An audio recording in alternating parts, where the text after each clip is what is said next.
મારું નામ કેડી રઘુવંશી યુવા શક્તિ સંઘના ગુજરાત પ્રદેશ અધ્યક્ષ. શું આપનો વિરોધ છે ને અત્યારે મોડી રાત્રે વિરોધ કરવામાં આવી રહ્યો છે? અમારા થોડાક દિવસ પહેલા અમારા રઘુવંશી સમાજના વેપારી છે, જેમની દુકાન કોઠારિયા રોડમાં વીર ભગતસિંહ શોપિંગ સેન્ટરમાં આવેલી છે, તેના પાડોશી છે ગાત્રા હોટલ કરીને. એ આ જેમ અમારા સમાજના જે માલિક છે તેમને એક નાનકડું અમથું બોર્ડ મારેલું છે, જેમાં તેની એડવર્ટાઇઝમેન્ટ છે એને પફ રિલેટેડ. તો ગાત્રા હોટલના માલિક છેલ્લા ઘણા સમયથી એને અવારનવાર હેરાન પરેશાન કરી માનસિક ત્રાસ આપતા હતા. તે અંગે અમે 13 તારીખે ડીસીપી ઝોન 1ની અંદર અરજી કરેલ હતી અને ભક્તિનગર પોલીસ સ્ટેશનના પીઆઈ શ્રી અને તેમજ પોલીસ સ્ટાફ દ્વારા તેના ઉપર કામગીરી કરવામાં આવેલ હતી. ત્યારબાદ અત્યારના આરએમસીના દબાણ હટાવ શાખાના સોરઠિયા સાહેબ અને અન્ય અધિકારીઓ દ્વારા ગાત્રા હોટલ અને આમની જે દુકાન છે મારા રઘુવંશી સમાજના વેપારીની ત્યાં ચેકિંગ હાથ ધરાયું હતું. આમનું બોર્ડ જોતા એને એમ લાગ્યું કે આ બોર્ડ અડચણરૂપ છે, તો તાત્કાલિક ધોરણે અમારા સમાજના વેપારીએ આ બોર્ડ હટાવી નાખેલ. અને જ્યારે ગાત્રા હોટલની બહાર આવડું મોટું દબાણ કરવામાં આવેલ છે, ગેરકાયદેસર રીતે પતરાનું બાંધકામ કરેલું છે, ચાનો થડો અને અન્ય જે ચીજ વસ્તુ માલ સામાન છે એ ફૂટપાથ ઉપર પાથરી દેવામાં આવેલ છે અને હલનચલન ઉપર અડચણરૂપ પેદા કરે છે. અમારી અરજી કર્યા પછી એ 2 વખત અધિકારી અત્યારે આવે છે અને ઓને સૂચના દઈને ત્યાંથી નીકળી જાય છે. તરત જ આ જે ગાત્રા હોટલના માલિક છે ફરીથી જેમ છે એ રીતના ગોઠવણી કરી નાખે છે.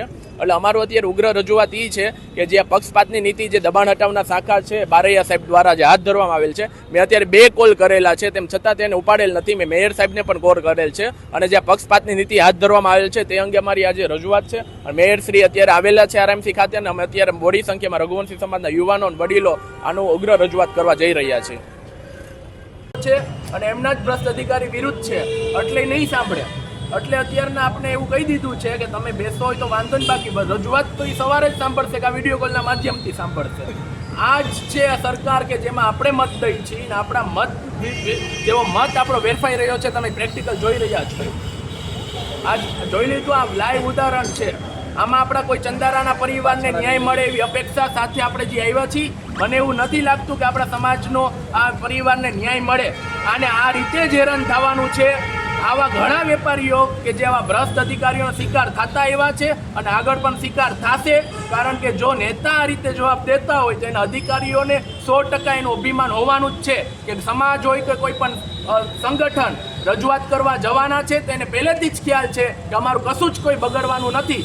હવે આમાં મારે શું સમજવું? મિલી ભગત તમે જ કહો, હા કે ના? તો જ આ જે આ બારૈયા સાહેબને છાવરવા અથવા તો એના બીજા અધિકારીઓને છાવરવા આવા જવાબ આપણે સાંભળવા પડે, હા કે ના? આપણે પણ મન ડગડ રાખવાનું છે, કોઈ સંઘર્ષથી હતાશ નથી થવાનું. આપણો અવાજ પણ ક્યારેક સાંભળવામાં આવશે ને આપણે અહીંયા જ બેવાનું છે જ્યાં સુધી આપણો અવાજ સાંભળવામાં આવે.